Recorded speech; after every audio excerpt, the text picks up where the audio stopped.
నలుగురిది ఒక దారి అయితే నా ఒక్కడిది ఒక దారి అంటాడు. వాడికి ఈగో ప్రాబ్లం. మీ సేఫ్టీ మీరే చూసుకోవాలి. ప్రతి అమ్మాయికి సెక్యూరిటీ కల్పించాలనుకుంటే ఒక్కో అమ్మాయి వెనుక ఒక్కో పోలీస్ ఫాలో అవ్వాలి. That's impossible. నా మాట విని అన్నీ మర్చిపోయి మీ ఇంటికి వెళ్ళిపోండి. అలా అని నేరం చేసిన వాళ్ళని వదిలేస్తే వాడు మళ్ళీ మళ్ళీ ఇలాంటివి చేస్తూనే ఉంటాడు సార్. అలాంటి వాళ్ళని వదలకూడదు. వాడిని ఎలాగైనా పట్టుకోవాలి. వాడిని నా చేతులతో చంపేయాలి. నేరం చేసిన వాడు శిక్ష అనుభవించాలి. వాడిని వదిలేయకూడదు సార్. వాడిని వదిలేయకూడదు. 90 మంది ఇలాంటి వాటిని స్టేషన్ వరకు తీసుకురారు. 10 మంది మాత్రమే తీసుకొస్తారు. తీసుకొచ్చిన అందులో 9 మంది డ్రాప్ అయిపోతారు. మిగిలింది ఒక్కళ్ళు, అది నీలాంటోళ్ళు. సంవత్సరాల తరబడి కోర్టు చుట్టూ స్టేషన్ చుట్టూ తిరిగి తిరిగి తిరిగి న్యాయం జరక్క ఏ ఆత్మహత్య చేసుకుంటారు. అయినా సరే పర్వాలేదంటే చెప్పండి, ఇప్పుడే ఎఫ్ఐఆర్ ఫైల్ చేస్తాను. ఆ తర్వాత మీ ఇష్టం. వాడిని ఎలాగైనా పట్టుకోండి సార్. వాడికి ఊరి శిక్ష వేయండి సార్. అయితే కంప్లైంట్ ఇవ్వండి. వద్దు సార్. మీరింతగా చెప్పిన తర్వాత కూడా మేము వినకపోతే మీరు చెప్పినట్టే ఎన్నో ప్రాబ్లమ్స్ ఫేస్ చేయాల్సి వస్తుంది. మాకే కేసు వద్దు, మేము వెళ్ళిపోతాం. రా శ్వేత. అది కాదే. ప్లీజ్ నా మాట విను. రా శ్వేత.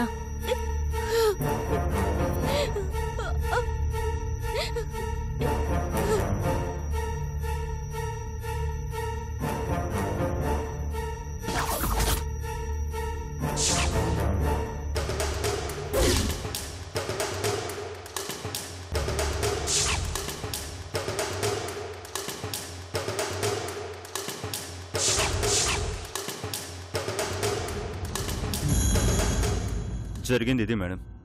ఇందులో ఎలాంటి కన్ఫ్యూజన్ లేదు. పక్కా క్లియర్.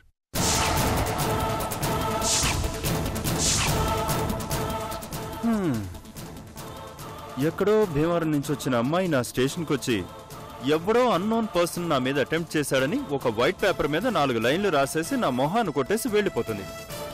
ఆ తర్వాత నేను వాడెవడో ఎక్కడుంటాడో అంటూ ఎంక్వైరీలు ఇన్వెస్టిగేషన్లు చేసుకుంటూ కూర్చోవాలి. అయినా ఇలాంటి కేసుల్లో టైం వేస్ట్ తప్ప పెద్దగా వర్కౌట్ అయ్యేదేం ఉండదు మేడం.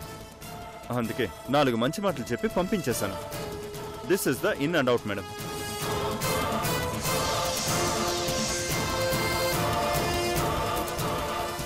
పెళ్లి కాకముందే, ఆ రఘురామ్ ఇంటికి కోడలు కాకముందే అంతా సమర్పయామా?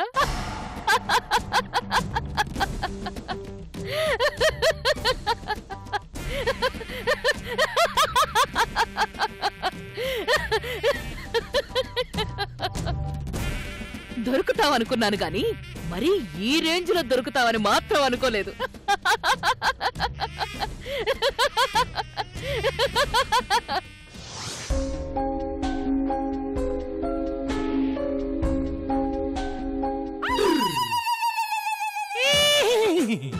మల్లెపూలు గొళ్ళు మన్నవి పక్కలోన.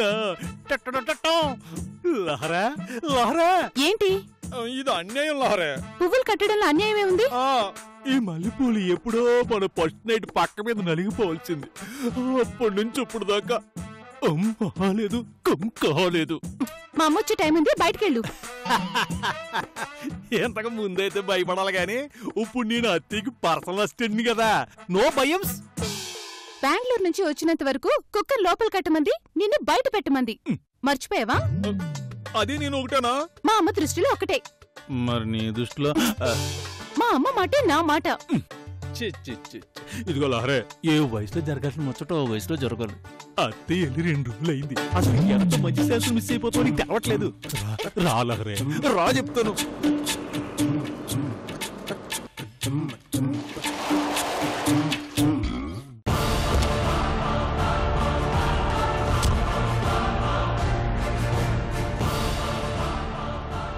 అమ్మొచ్చింది. మాకేనా పడింది? అయ్యానికి వచ్చేస్తా. రా.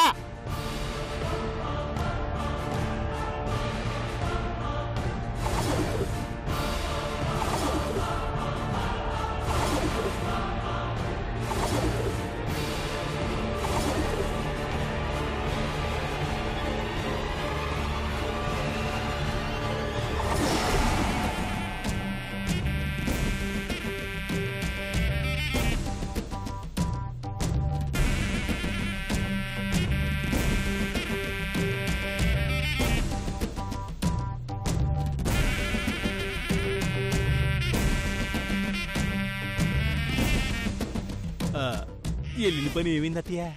అవలేదా? అవదో నాకు తెలుసు, అందుకే నేను కూడా తీసుకెళ్ళమన్నాను. ఎన్నావా? ఇదిగా ఎప్పుడు నీకో మాట చెప్తుంటాను, రాజు పక్కన మంత్రున్నట్టే ఈ భద్రావతి పక్కన ఈ బుల్రాజు ఎప్పుడూ ఉండాలని. నువ్వేమన్నా మాటనో, నా టాలెంట్ నీకు తెలియట్లేదు. సర్లే బాధపడకో, అయింది ఏదో అయింది, మరి ఇంకో ప్రయత్నం చేద్దాం. మరీ అంత ఇరిటేషన్ తెప్పించానా? రేయ్, భద్రావతి తీగ పట్టుకుందంటే డొంకంతా కదిలించేస్తుంది. భద్రావతి అనుకుందంటే సాధించేస్తుంది. సాధించాన్రా! అవునా? ఇంతకీ ఆ శ్వేత గురించి ఏం తెలిసిందమ్మా? చెప్పతియా, ఈ ఇష్యూ గురించి నువ్వు చాలా రోజులుగా కళ్ళగంట ఎదురుస్తున్నావు కదా, చెప్పతియా. ఆ శ్వేత దాని తల్లి కలిసి మన దగ్గర దాచిన నిజం ఏంటంటే, ఏంటి? 2 కుటుంబాల్ని సర్వనాశనం చేయడానికి నాకు దొరికిన పెద్ద ఆయుధం ఏంటంటే, ఏంటి చెప్పతియా?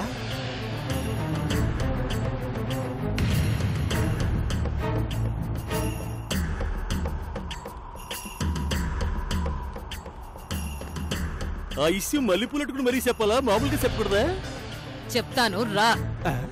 మ్యాటర్ చెప్పమంటే పూలెట్టుకుని బయటికి వెళ్ళిపోతుంది. ఏమైంది మీ అమ్మక? మూసుకుని పద. ఓకే.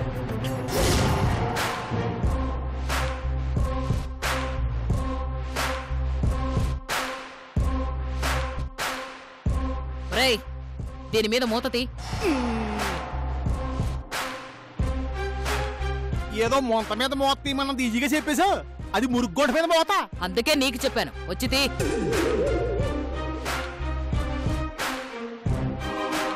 రాను రాను మరి మాకు యాలేషన్ లేకుండా పోతుంది. అదిగా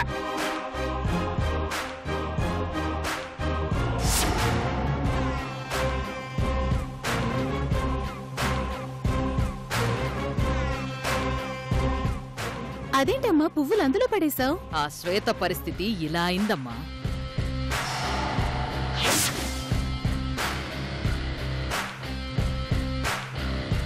మనం ఊహించిన దానికంటే పెద్ద విషయమే జరిగిందమ్మా. పువ్వులు డ్రైనేజ్ లో పడేసి పెద్ద విషయమే జరిగిందంటావేంటమ్మా? అత్తయ్య, నువ్వు చెప్పేది నిజమా?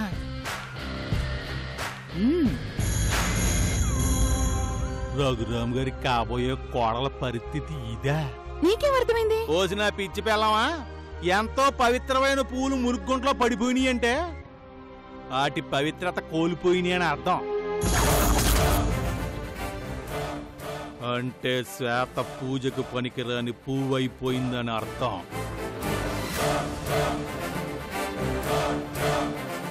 నేను కరెక్ట్గానే చెప్పాను అత్తయ్య. అబ్బబ్బబ్బబ్బబ్బబ్బబ్బబ్బ, నువ్వు ఎంత కళ్ళ కట్టుడు చూపించావో తెలుసా? ఎడవదు నీ చేతికని సూది దొరికితేనే ఆగో, అలాంటిది మంచి గండ్రగొట్టలు దొరికింది, ఇంకెందుకు అవుతావు? ఆగను, వెంటనే వెళతాను. నీ ఇంటికి కాబోయే రెండో కోడలు నీ ఇంట్లో దీపం పెట్టే అర్హతని కోల్పోయిందని ఆ రఘురాంతో చెప్తాను. నువ్వు దేవతాని పొగిడిన నీ కోడలు అపవిత్రమైపోయిందని ఆ శకుంతలతో చెప్తాను. అలా ఒక్కొక్కరికి శ్వేత మలినమైపోయిన మహాపతివ్రత అని చెప్తాను. అంతే, నా కొడుక్కి ఇలాంటమ్మాయినా చూశాను అని ముందు పెద్ద వికెట్ పడిపోతుంది. ఆటోమేటిక్గా అన్ని వికెట్లు పడిపోతాయి.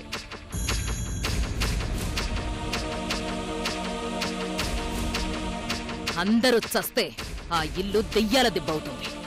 ఒకవేళ బ్రతికుంటే జీవశవాల్లా బ్రతుకుతారు.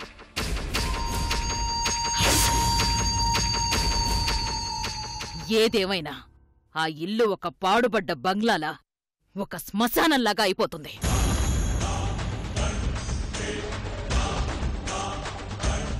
ఈ విషయం మీనాక్షి వాళ్ళింట్లో చెప్తే ఆ 3 వికెట్లు దెబ్బకి ఫట్మంటాయి. ఒకవేళ బ్రతికితే శోకదేవతల్లాగా ఆ ఇంట్లోనే తిరుగుతూ ఉంటాయి.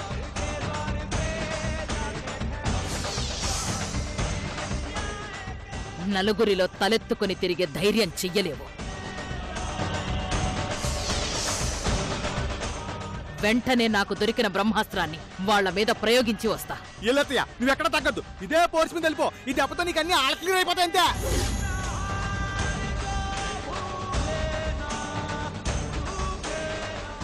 అమ్మగారు 5,000 అప్పు కావాలమ్మా. 5,000 ఏంట్రా, 10,000 తీసుకో. డబ్బే? వడ్డీ లేకుండా పత్రాలు లేకుండా తీసుకో. అమ్మా లహరి, అమ్మా వీడికేదో డబ్బు కావాలట, ఇచ్చి పంపించు. అలాగే అమ్మా.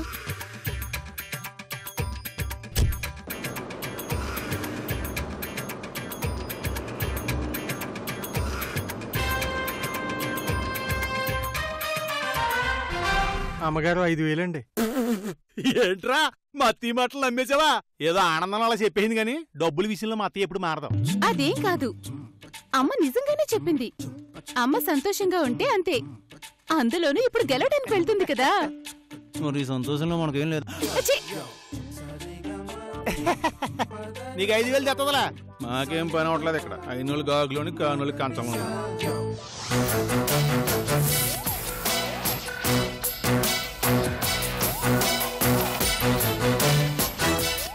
రే అభి, నువ్వు కన్నీళ్లు పెట్టుకునే రోజు, నా కాళ్ల మీద పడే రోజు రాదన్నావు కదరా. ఆ రోజు చూడ్డానికి మరో జన్మెత్తాలన్నావు కదరా పిచ్చోడ.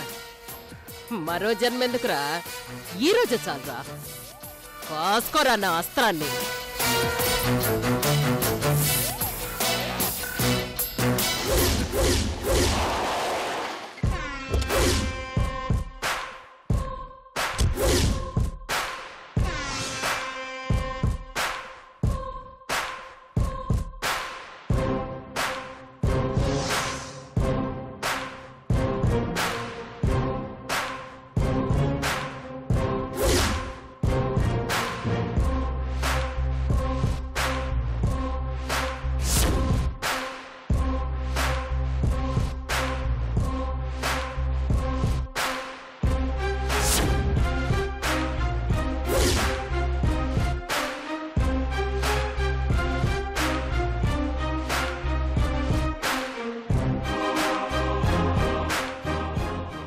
మనిద్దరం కలుసుకుని దాదాపు 10 ఏళ్లు పైన అయినట్టుంది. అవును, నేను భవానీపురంలో జడ్జిగా పనిచేస్తున్నప్పుడు కలిశాం. మళ్ళీ ఇన్నేళ్లకు కలిశాం.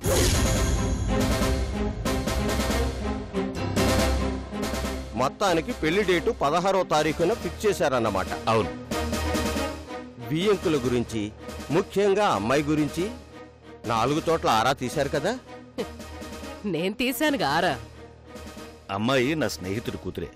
లక్షల కట్నం గురించి ఆలోచించకుండా లక్షణంగా ఉండే అమ్మాయిని నా కోడలుగా చేసుకోవాలని నిర్ణయించుకున్నాం.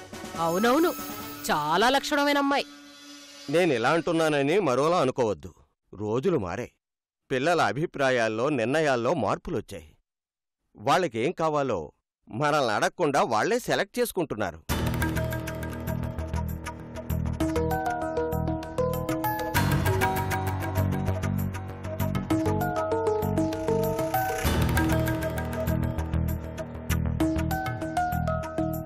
సగం మంది అమ్మాయిలు ఇష్టమైన వాడిని మనసులో పెట్టుకుని, తల్లిదండ్రులు ఇష్టపడ్డ అబ్బాయిని బలవంతంగా పెళ్లి చేసుకుని మన ఇంటికొచ్చి మనల్ని కష్టపెడుతున్నారు. అలాంటి సందేహమే లేదు. పిచ్చి రఘురామయ్య, నా కోడలు కడిగిన ముత్యం, ఏ మలినము అంటని స్వచ్ఛమైన ముత్యం.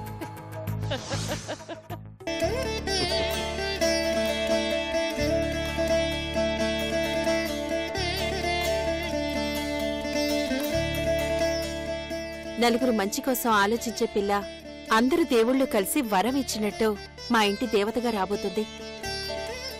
ఒక్కొక్కరికి దిమ్మ తిరిగి బొమ్మ కనపడుద్ది. ఒక్క నిమిషం ఆగండి, ముందు మీ ప్రసంగాలు కానివ్వండి. అమ్మాయిది అందర్నీ కలుపుకుపోయే మనస్తత్వమే కాని విడదీసే గుణం కాదు. ఈ రోజుల్లో అంతకంటే అదృష్టం ఇంకేం కావాలి? మనకు కావలసింది కూడా అంతే కదమ్మా. డౌటే లేదు, రఘురామయ్య గారి ఇంటికి కాబోయే రెండో కోడలు గురించి అందరూ గొప్పగా చెప్పుకుంటారు.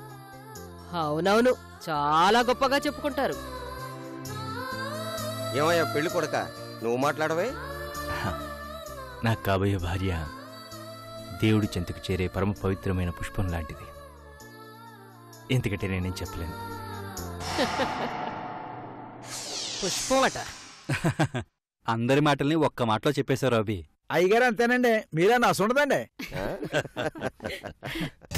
రఘురావయ్య వస్తున్నా, నీ నెత్తిన నా పాదం మోపి పాతాళాలకు తొక్కేయడానికి వస్తున్నా.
పాటికి ఆ ఇంటి మీద ఆటం బొమ్మ వేసేసి ఉంటది. ఆ కొంప ఈ పాటికి బాడి మసి అయిపోయి ఉంటది.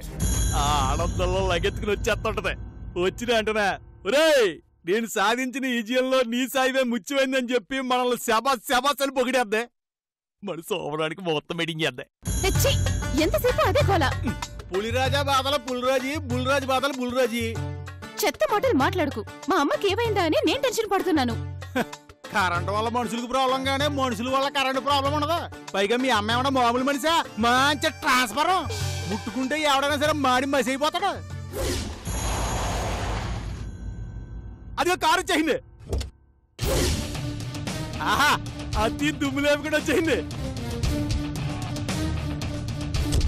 రాత్యా అదే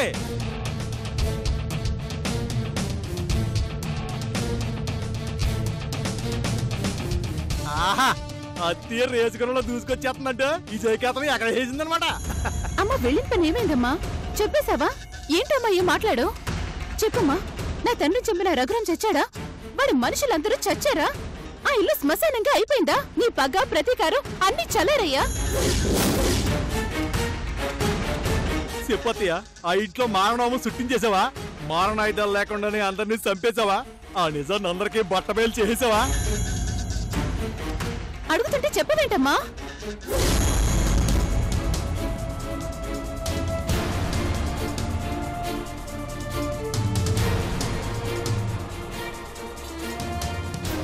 నిజం చెప్పలేదమ్మా.